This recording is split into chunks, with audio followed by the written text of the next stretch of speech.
आज मक्खन सिंह मेरे पास आया, बोला सर ये अक्षांश रेखा क्या होती है, और पैरेलल्स ऑफ लैटिट्यूड इन्हीं को बोलते हैं। और अगर पैरेलल्स ऑफ लैटिट्यूड बोलते हैं तो इस बेस पे बोलते हैं कि इनके बीच का डिस्टेंस एक जैसा रहता है। मैंने हाँ लमसम इनके बीच का डिस्टेंस जो वो एक जैसा रहता है, थोड़ा सा इक्वेटर और पोल के आसपास जाके इसमें थोड़ा सा डिफरेंस आता है, लेकिन लमसम एक जैसा डिस्टेंस है जो कि 111 किलोमीटर के आसपास हमको मिल जाता है। मैंने मक्खन सिंह समझा तो दूंगा अक्षांश रेखा, बस एक काम करते हैं छोटा सा। बोले सर क्या काम करना है? मैंने पीछे वाली गली देखी, बोले हाँ सर देखिए जो यहाँ से 100 से 150 मीटर की दूरी पर है। मैंने हाँ बस वहां पे जा, उस गली में एक ईंट रखी हुई है, वो ईंट उठा के मेरे लिए लिया। बोले सर क्या बात कर रहे हैं, आपको पता है उस गली में कितनी भीड़ रहती है? अगर आप मुझे एग्जैक्ट लोकेशन या उसका एड्रेस दे दें तो मैं ईंट को उठा के अभी आपके लिए ले आऊंगा, मैं आपके लिए चला भी जाऊंगा सर, लेकिन क्या गारंटी वो ईंट मुझको मिल जाएगी?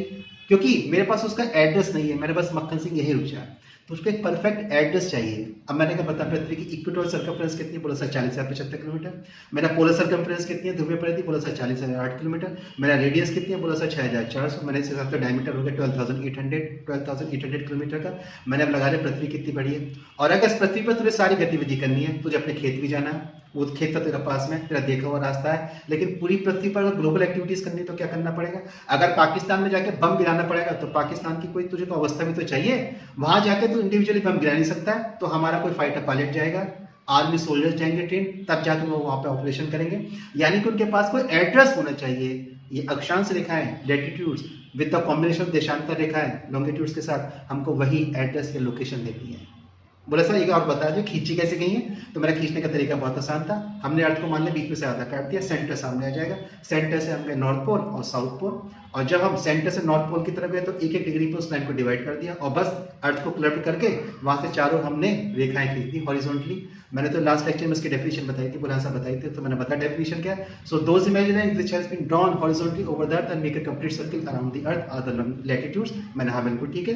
तो वह काल्पनिक रेखा है जो कि पृथ्वी के चारों ओर खींची गई, पृथ्वी पर एक पूर्ण वृत्त बनाती है और क्षैतिज अवस्था में मिलती है, इनको हम अक्षांश रेखाएं बोलते हैं। तो बस 90 अक्षांश रेखाएं उत्तरी गोलार्ध में, 90 अक्षांश रेखाएं दक्षिणी गोलार्ध में।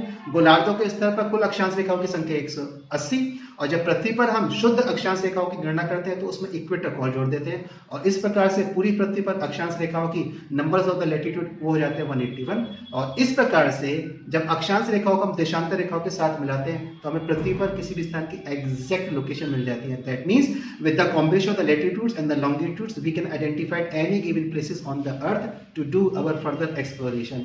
अब देशांतर रेखा क्या होती है उसको मैं तो नेक्स्ट लेक्चर में समझाऊंगा। अभी समझ में आ गया? बोला सर समझ में आ गया तो मैंने कुछ बोल दे, बोला सर बोलता हूँ। सर के चैनल को सब्सक्राइब कर लीजिएगा, वीडियोस को लाइक कर लीजिएगा। सर की वेबसाइट www.mihindinotes.com को विजिट करके आप इंग्लिश और हिंदी मीडियम में नोट्स को अपने पास कॉपी पेस्ट भी कर सकते हैं। तब तक के लिए जय हिंद।